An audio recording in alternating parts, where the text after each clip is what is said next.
It's been a while since we did one of these face-offs, and the 2021 holiday shopping season seemed like a perfect time to revisit this particular topic.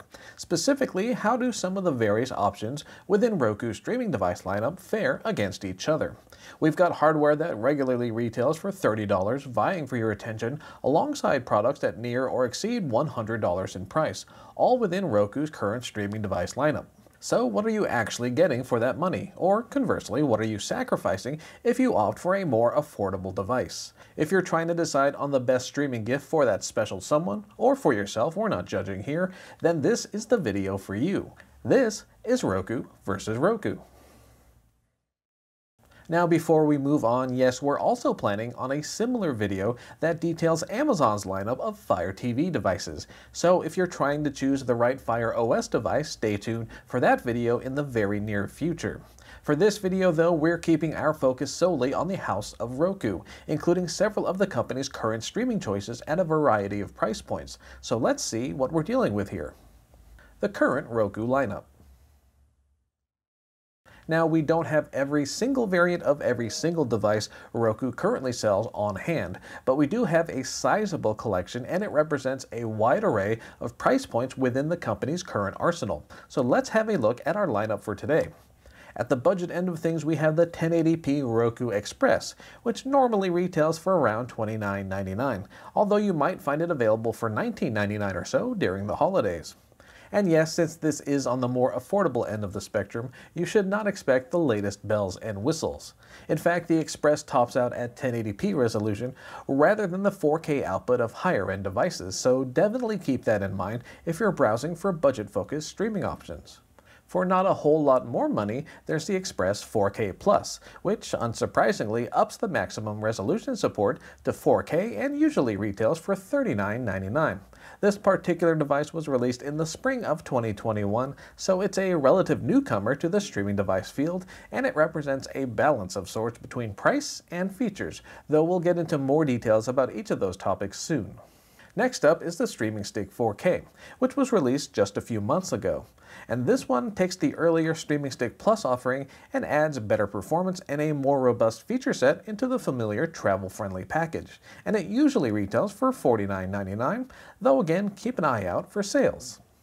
And as far as dedicated streaming devices go, the top spot still belongs to the 2020 Roku Ultra, which normally runs for $99.99. And as you might have expected, we're dealing with the most feature-rich and highest performing of Roku's dedicated streaming devices here. But we'll dig into the details to see if that price premium is worth it to you.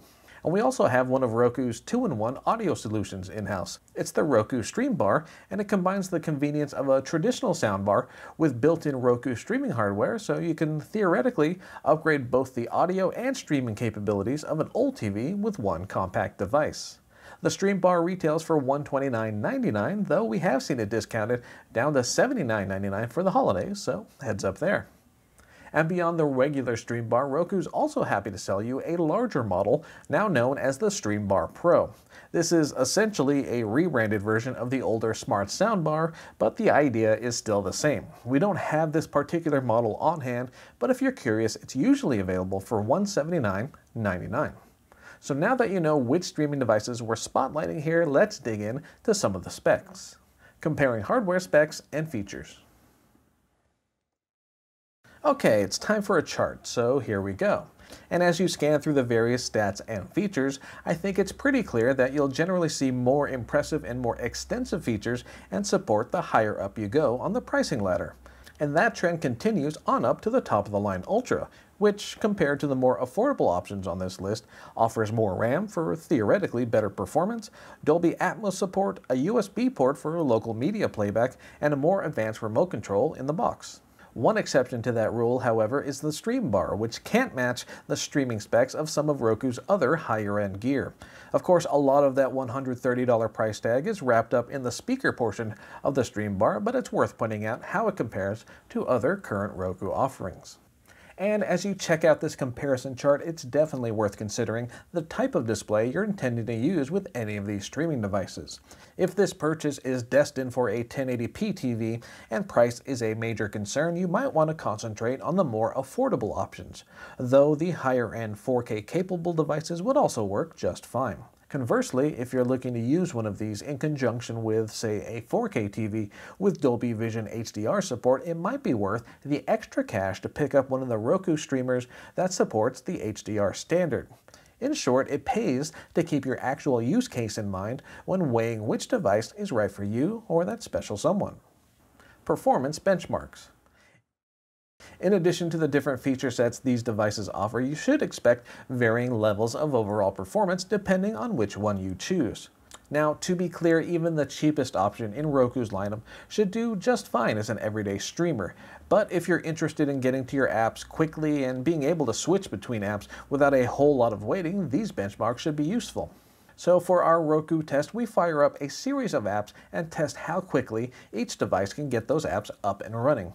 And you might notice that Netflix shows up both at the start and the end of our test runs, and that's to see if a device can get the app running any faster on the second attempt. That can be a good indication that a given streaming device is better equipped to juggle multiple streaming apps and load each one quickly. So let's see how these fared, and as you might have assumed, there's a pretty solid correlation between overall price and performance in this face-off. At least that's what we're seeing for the dedicated streaming devices. The narrative changes a little bit when we factor in that stream bar, which again technically does cost more than the $100 Ultra, at least when it's not on sale, but can't match the Ultra's overall performance. And like we mentioned in the previous section, that sort of makes sense here. The stream bar is trying to do double duty as a streaming device and a speaker upgrade. But hopefully these benchmarks highlight that you can expect a little better than a Roku Express level of performance to go along with that 4-speaker setup. Other Roku options to consider. Before we go, it's definitely worth mentioning a few current models that we weren't able to test, but that still might be worth your consideration during the holiday shopping season. The company offers a number of variants through specific retailers, including Best Buy and Walmart, so if either of those stores is an option for your shopping, these might be worth checking out. On the Best Buy side, there's the Streaming Stick Plus Headphone Edition, which takes the older Streaming Stick Plus and packs in some headphones and a remote control that supports Roku's popular private listening mode. You can pick that up for around $59.99, though recent sales suggest you might be able to land a better deal. Meanwhile, Walmart has a few options, including the Express 4K, which is a cheaper version of the current Express 4K Plus, only with a less advanced remote control in the box.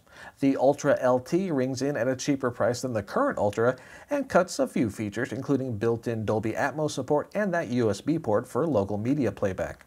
And then there's the most recent Walmart exclusive edition, the Roku LE, which the company announced just ahead of Black Friday 2021. We don't have a whole lot of detail specs on this particular model, but the form factor resembles recent Roku Express options, and it retails for the budget price of $15. So no, you should not expect top-tier performance with this one, especially since it tops out at 1080p resolution, but if cost is a huge concern, it might be worth a look. Wrapping it all up. So there you go. If you're shopping for some cord-cutting gifts and weighing the various Roku options, we hope you found this one useful. And again, if you're looking for a similar roundup of Amazon's various Fire TV offerings, don't fret. We have an overview of that particular lineup coming up real soon, so stay tuned. For now, though, if you've got some particularly strong thoughts about any of the Roku devices we mentioned here, whether they are positive, negative, or neutral thoughts, feel free to sound off in the comments section down below. And if you are shopping around for the streaming and cord-cutting fans on your list, don't forget you can stay up to date with our Deals Hub over at cordcuttersnews.com. Of course, if you haven't done so already, please do consider clicking on those like and subscribe buttons down below. They are both a great help in supporting our channel. And until next time, my name is Philip Palermo. Thanks again for tuning in, and we'll see you all next week. Take care.